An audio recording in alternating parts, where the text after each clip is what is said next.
After watching this video, you're gonna understand when to start with a general store, when to start with a niche store, and when to start with a one product store. And also, I'm gonna give you a couple of very, very practical tips to do two things. Number one is increase your average order value. And number two, I'm gonna give you tips which allow you to actually get a conversion rate which is 5 to 8%, all right?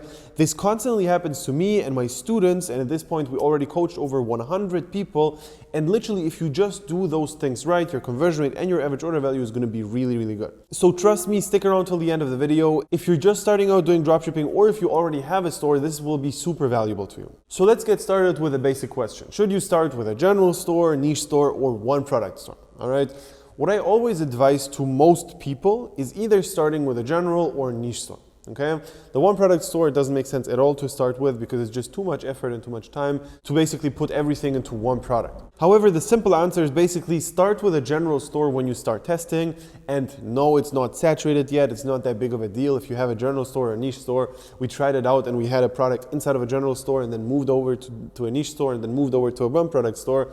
And we saw the differences in conversion rates. Are they there? Yes. Are they super high? No. So is it a bit of a waste of time to actually put in a lot of time into the store before you even have the proven concept? Yes. All right, so don't do it. Have one general store where you can quickly test a bunch of products to find the winner, all right? Because chances are your very, very first product is not going to be a winning product, which is okay. However, you just have to be super quick until you find that first winner, and a general store is going to help you out massively by doing that, okay? After the product is doing well, then you can move over to niche stores or to one product stores, all right?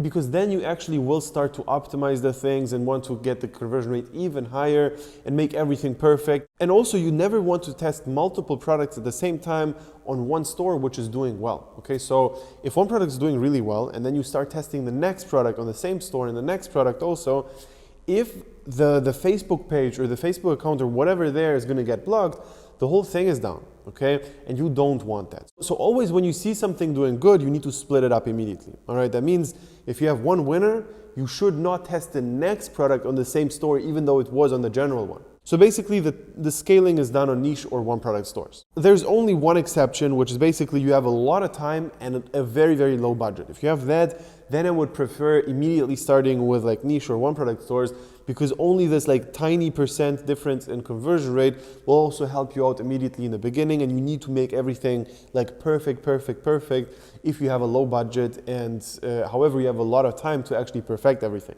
All right, that question is covered. Now let's actually go into the practical advice I would give you and what specifically you should focus on your store. All right, so right off the bat, we actually have a checklist which you can literally go through, and if everything is covered, you have a good store. Okay, if you actually want that, then just comment the word store checklist below this video and we're gonna send it your way, okay? The very first thing you need to understand in general is checklists are super important, okay? You need to always have a checklist. If everything here is good, then I have a good store, or then I have a good product, or then I have a good video. But you have to have criteria for everything. So the same thing here goes for the store, and if you don't 100% know what a good store actually is, then we're just gonna send it your way and it's gonna be much easier for you. So now let me give you the top 5 things I see a lot of people doing wrong and what's very, very important inside of the store.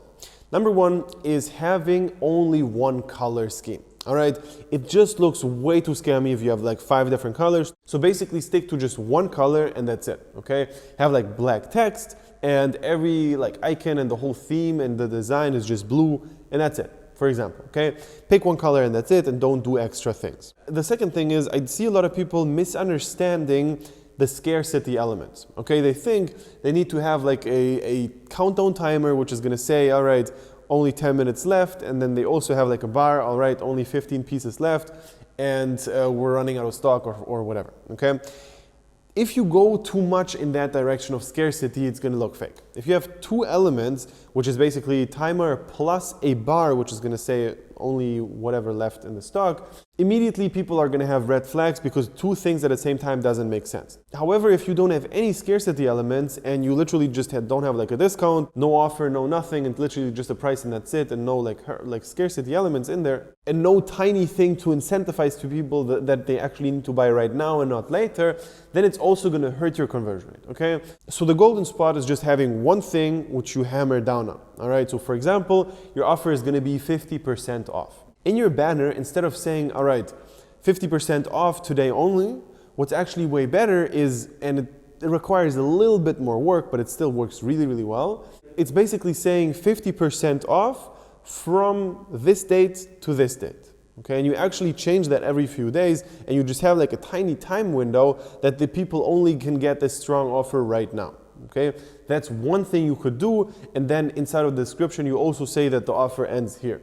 And the other thing you can do is, for example, saying, all right, we have 15 pieces left in stock. After that, we run out of stock, and basically there's no offer anymore. Okay, so something like that you can also have, but instead of it. So the main thing here is just stick to one scarcity element, and that's it. Now the next thing, which is very important, and that's treating the people who come to your store as if they haven't seen the ad. Okay, and that's very important, because if you assume things and you assume that the person actually came in with knowing exactly what your product does, what the features are, and how it looks in general, you're wrong. Okay. A lot of people are literally just clicking on the ad after 3 or 4 seconds. They have no idea what the fuck they're clicking on, and they just are on your website, and now they're there. All right. So what's very important, the very first picture of the website needs to be self-explanatory. You need to immediately convey what this product does. It cannot be like a white background picture. It needs to be a product in action, actually being used and showing what this product does. The other thing is in the description, on the very, very top, like you have like one sentence, like one headline of saying something, and below that immediately you need to have a GIF, okay? Crucial on most products. If it's like jewelry, or if it's like a product which is extremely self-explanatory just with a picture, all right, whatever. But normally in like 95% of the cases, we always have a GIF right on the top of the description, okay? And that GIF actually matters, and it has to be good. And I've seen that a GIF which you split test can actually make a difference. And if you see that you have like a super low conversion rate, changing the picture and changing this GIF actually changes things. So the next thing which is very important is actually testing the offers, okay? So for example, if you have a 50% off, there's different ways of presenting that. If you have 50% off and you, for example, see that a lot of people are buying 2 pieces, all right? It makes a lot of sense to say, buy one, get one free. It's the same thing as 50%, however, it sounds better, okay? And if you also see that a lot of people are just selecting 2 already, it's a great way of selling this product, because the average order value immediately increases, and you basically give the people only the option to buy 2, and you obviously need to double the price and then kind of like cut it in half in terms of like it's 2 pieces. So testing those things out are very important, and they can actually make or break your store, especially in the optimizing phase. If you see that you are breaking even, things are doing all right, it's crucial to test those small things, and those details matter a lot. So next thing, and that's a general rule, is focus on benefits and not on features.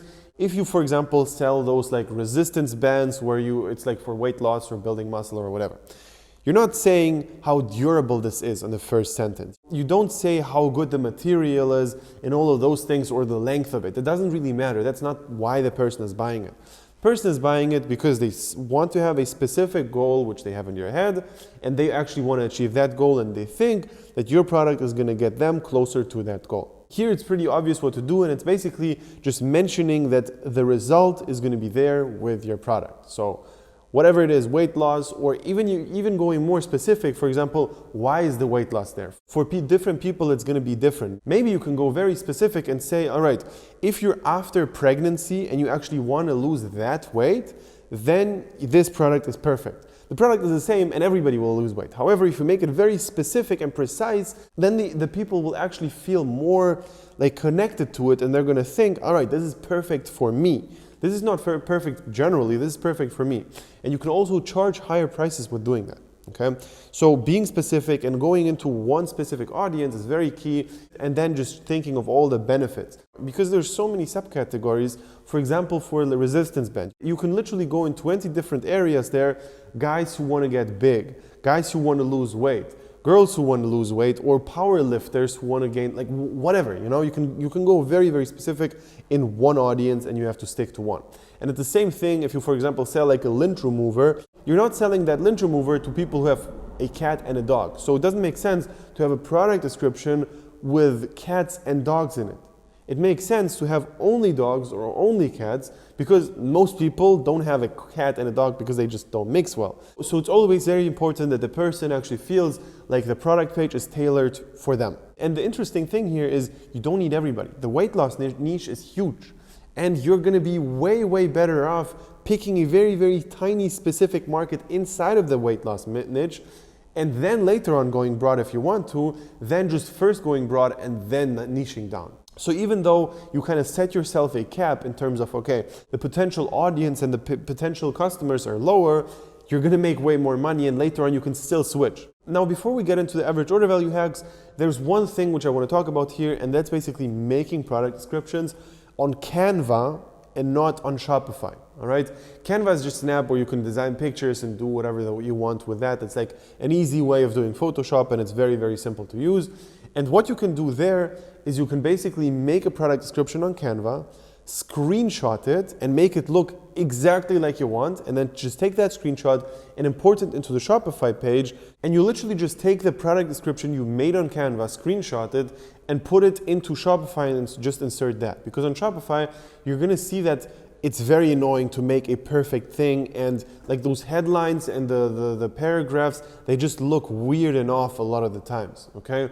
So to make it exactly like you want, you can literally put like arrows across points or whatever you want. You can make everything on Canva, screenshot it, and just import it as a picture, and don't write a word on Shopify. So that's very useful, and also it actually stops some people from stealing your product pages, okay? Because a lot of people are just gonna copy paste your whole product page, which now they can also do with a screenshot, but a lot of people don't even think about that, and they think that if they cannot copy it, they're not gonna like do it, and they basically like fuck off from your page and they copy it from somewhere else. So that's also good. So that's that. Now we covered the question of general store, one product store, niche store. We also covered a couple of things which are very important for the conversion rate. And now let's talk about the average order value. And the average order value is again crucial when you actually start scaling and even testing, especially like after you see that it's breaking even or so, you start testing so many upsells, and it works like crazy if you do it right. So here it's just important to understand a couple of things. Number one is the average order value is not made with the upsell. Okay, the average order value is made with the product, with the ads, and with the store pictures as well. Okay, those three things actually matter a lot. Let's start with the product. If you're selling a spoon, all right, it just makes sense to buy 2, 3, 4, or 5 spoons. It just makes sense because everybody buys a set of spoons. Nobody will buy one. Okay, the product itself already made the upsell, and that's something to consider before testing the product. Because if you sell something which nobody needs twice, that's going to be a little bit of an issue, and you have to nail your upsells perfectly and sell them something else. And the golden rule is it's always easier to sell a second piece of the same thing versus selling a new product, because they're here to see your product. They're here to buy the product you already advertised. Okay, that's why they're here, and that's why the whole product description is tailored to that product. However, now you're coming in with a new product and a new upsell, which is going to make everything harder. Now, if you're selling a teacup and you have like a little plate below it to upsell it, great, that's perfect, that's okay. However, if you don't have this like perfect complementary fit to a product, in most cases you're going to be better off by selling a product which just has upsell potential in terms of you can buy 2 or 3 pieces. Now that's the product. The second thing is the ad. It's also very important to convey that your product is something which they actually need 2 or 3 times, okay? So for example, if in the ad you see a baby having fun with whatever toy, and you see that that toy is literally like 5 times there, and they play around with all of them at the same time, and it looks super fun because it's 5 pieces, again, the average order value went up just because of your ad, because they already have like this seed planted in their head that multiple pieces are good and one piece is not that great. So that's the second part, the ad. And the third part is also the product pictures and the GIF. If you have the same thing on the GIFs and the product pictures, if you show that the person is using 2 or 3 times the product, it's also going to be very, very helpful. So it's very important to understand this concept. Upsells are not made, and the upsells, it's already made before that. And then the upsells are just this cherry on the top, which by the way, they're great, all right? If you do upsells really well and you nail them perfectly, then that's gonna be a lot of extra profit into your pocket. But just keep in mind the things before matter a lot. Now let's actually get into what specifically to do with the upsell. Number one is upsell the same product always. The baseline, what you should always have is your product just again. Okay, and you don't only do that on the product page with quantity breaks or with like giving discount on the second and third piece, which you always should have. You also do that in the pre and post purchase upsell. So inside of the checkout and after the people actually bought. And you literally just go down in price always. So in the pre-purchase upsell, it's going to cost less than on the product page. In the post-purchase upsell, it's going to cost less than in the pre-purchase. And it's the same exact product, just cheaper and cheaper and cheaper and cheaper. And you can literally, after the post-purchase upsell, they didn't buy that, you can downsell them on the same product again, just cheaper. And you can offer different variants in between. You can, for example, sell like a set of 3 or a set of 5 or only 1 and it's super cheap. Or you can just change up those variations, but it's going to be the same product. That's the easiest to pull off, and that's what you should start out with. However, in some cases, it's just not going to work out, and if you especially don't have this upsell potential and the product just doesn't make sense to buy again, then you basically have a bunch of other things which you can actually apply to make sure that the people still buy multiple, but I'm already telling you this is immediately not the ideal scenario. You should set yourself up for success and start with a product which has upsell potential. I cannot stress this enough. So let's imagine you selected a product, it works great, and you just watch this video now, and you understand that your product doesn't have upsell potential, however, you still want to have the average order value being good. So you can do 2 things. Number one is adding a mystery box. And this mystery box thing is a crazy concept, which is literally just showing a picture of a mystery box and not telling the person what's inside, and just saying, hey, the worth of this mystery box is crazy high, trust us, you need this, and it's perfect for the product you already have in cart. It's like a complementary fit. You sell it for like $8.99 or whatever, and you say that the value inside of the box is way higher than that. And you basically never reveal what the product is until the person actually gets it to their doorstep. So there you can put in whatever you want. It's up to you which product you're going to put in there, but this works really well, like really, really well. If you have a product which doesn't have upsell potential, just do this and you're going to be covered. Because making it work with a second product is tough, and you have no idea how tough it is, because the only place where you can actually make it work the best is post-purchase upsell, because they're already like very, very like hot leads. They already bought from you and they see what else they can also buy. So that works. But if you're not like a clothing brand where it just makes sense to buy like 10 pieces or like different types of clothes, it's tough. So basically you need to make sure that the second product you sell, if none of the above worked, which normally shouldn't be the case, and you really want to sell another product, then you need to make sure that you immediately understand what this product is from the very first picture or the very first GIF. And that's something which most people don't know. You can actually select a GIF and make it as the primary picture on Shopify, which is then going to allow you to use that product page for the upsell. And immediately the picture they see is actually a moving GIF, which is going to explain the product a little bit. Okay, so it's very important that if you have a second product, number one, the product is self-explanatory. So if you sell a necklace and then a ring, that makes sense, and the ring doesn't need any explanation. It's just a ring, that's how it looks, that's it.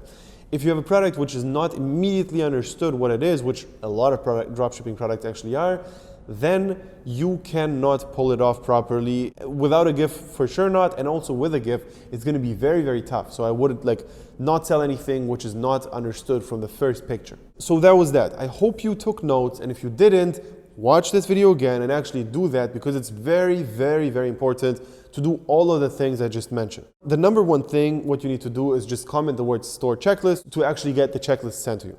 The second thing is literally watch this video again and take notes, because there's a very, very high chance that you actually didn't so far, okay? And the third thing is, if you enjoyed it, leave a like, subscribe to the channel. And also, if you want to work with me personally one-on-one, click the link below, sign up for a free consultation session. It's going to be a one-on-one call with me. We're going to figure out if everything is a good fit. And if yes, we're going to start working together in a one-on-one mentoring program. I'm literally going to look over everything you do. I'm going to give you advice on the products you're going to sell, the store. I'm going to literally review it and tell you, okay, this is good, this is bad. What do you need to change? How do we structure the offer, and all of those things. We're going to cover the ads. I'm going to give you all the contacts I have for people who create the ads for you, who create the store even for you. Or we're going to to teach you how to do it exactly by yourself, so you can actually learn the skill and like implement it over and over again. And then we're going to focus a lot on Facebook ads, on TikTok ads. I'm literally going to treat your store like it's mine. I'm going to tell you exactly what I would do in your situation if I would be you. And I'm basically going to go through everything with you. Okay, it's going to be one-on-one. I'm literally going to go through everything with you. The next thing after we start testing on Facebook or TikTok, it's going to be scaling and then repeating the whole process and doing it over and over and over again to just have multiple stores running at the same time and not just focus all energy into one. And then we're going to focus on the thing which most people do way too early, which is branding, okay? Branding is the last step, and it's super fun to do if you know what you're doing, but it's also like very easy to mess things up if you don't know what you're doing. But in any case, I'm gonna tell you exactly how we do it in our program and how you should do it. And I'm gonna give you all the things you should avoid, which I've learned over the last 5 years of doing dropshipping and also coaching over 100 people in this field. So that's that. Click the link below, sign up for the call with me, and we're gonna see each other then. Talk to you then.